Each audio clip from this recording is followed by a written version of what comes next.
সুস্থতার স্বার্থে আপনিও আমাদের সঙ্গে সহযোগিতা করুন। আতঙ্কে নয়, সতর্কে থাকুন। সামাজিক দূরত্ব বজায় রাখুন। সাবান, স্যানিটাইজার নিয়মিত ব্যবহার করুন। মনে রাখবেন, মাস্ক পরা বাধ্যতামূলক।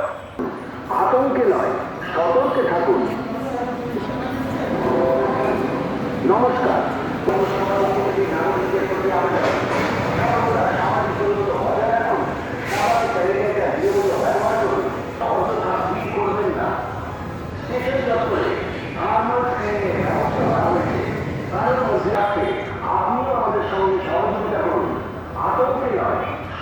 পশ্চিমবঙ্গ সরকার, পূর্ব বর্ধমান জেলা প্রশাসন, পুলিশ প্রশাসন এবং স্বাস্থ্য দপ্তর